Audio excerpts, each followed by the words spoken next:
Introdução. Item 1. Objetivo desta obra. Podem dividir-se as matérias contidas nos Evangelhos em 5 partes: os atos comuns da vida do Cristo, os milagres, as profecias, as palavras que serviram para o estabelecimento dos dogmas da Igreja e o ensinamento moral. Se as 4 primeiras partes foram objeto de controvérsias, a última manteve-se inatacável. Diante desse código divino, a própria incredulidade se inclina. É o terreno onde todos os cultos podem se reencontrar.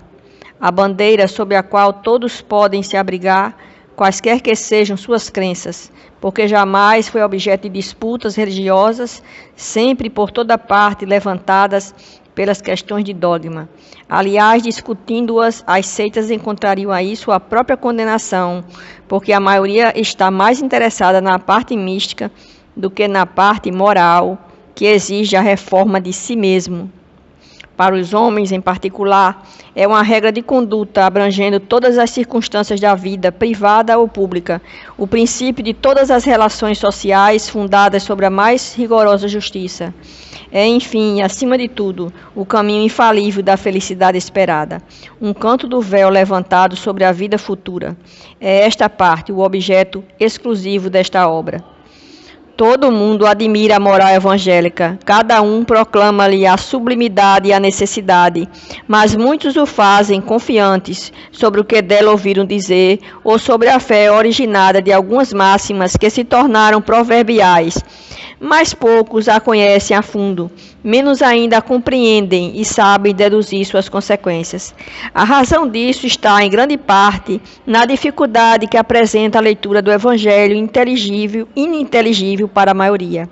A forma alegórica, o misticismo intencional da linguagem fazem com que a maioria o leia por desencargo de consciência e por dever, como leem as preces sem as compreender, quer dizer, infrutiferamente. Os preceitos de moral disseminados aqui e ali, confundidos na massa de outras narrações, passam desapercebidos. Torna-se então impossível compreender-lhe o conjunto e fazê-lo objeto de leitura e de meditação em separado. Foram feitos, é verdade, tratados de moral evangélica, mas a adaptação ao estilo literário moderno rouba-lhes a ingenuidade primitiva, que lhes dá ao mesmo tempo o encanto e a autenticidade. Ocorre o mesmo com as máximas isoladas, reduzidas à sua mais simples expressão proverbial. Não são mais, então, que aforismos, que perdem uma parte do seu valor e do seu interesse, pela ausência dos acessórios e das circunstâncias nas quais foram dadas.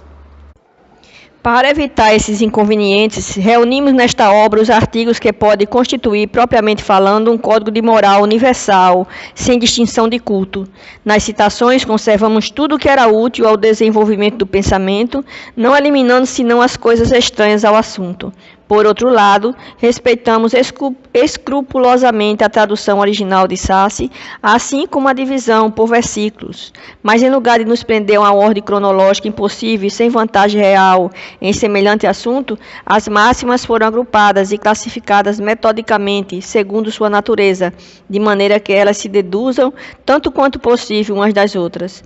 A chamada dos números de ordem dos capítulos e dos versículos permite recorrer à classificação vulgar, julgando-se oportuno. Não haveria aí senão um trabalho material, que por si só não teria sido senão de uma utilidade secundária.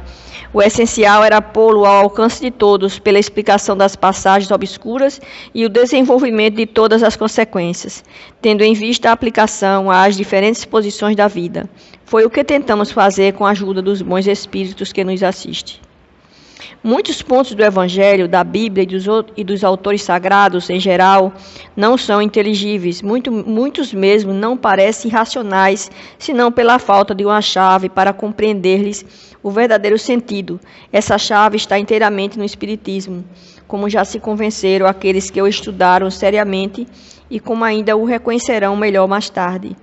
O Espiritismo encontra-se por toda parte na Antiguidade e em todas as épocas da humanidade. Por toda parte se encontram seus vestígios nos escritos, nas crenças e sobre os monumentos. É por isso que, se ele abre horizontes novos para o futuro, derrama luz, não menos viva, sobre os mistérios do passado.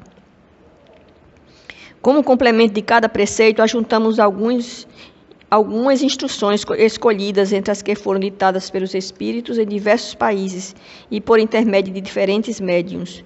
Se essas instruções tivessem saído de uma fonte única, elas teriam podido sofrer uma influência pessoal ou do meio, ao passo que a diversidade de origens prova que os espíritos dão seus ensinamentos por toda parte e que não há ninguém privilegiado a esse respeito. Esta obra é para uso de todos. Cada um nela pode achar os meios de conformar sua conduta à moral do Cristo. Os espíritos nela encontrarão, por outro lado, as aplicações que lhes concernem mais especialmente, graças às comunicações estabelecidas de hoje em diante de um modo permanente entre os homens e o mundo invisível. A lei evangélica ensinada a todas as nações pelos próprios espíritos não será mais letra morta, porque cada um a compreenderá e será incessantemente solicitada em praticá-la pelos conselhos dos seus guias espirituais. As instruções dos espíritos são verdadeiramente as vozes do céu, que vêm esclarecer os homens e convidá-los à prática do Evangelho.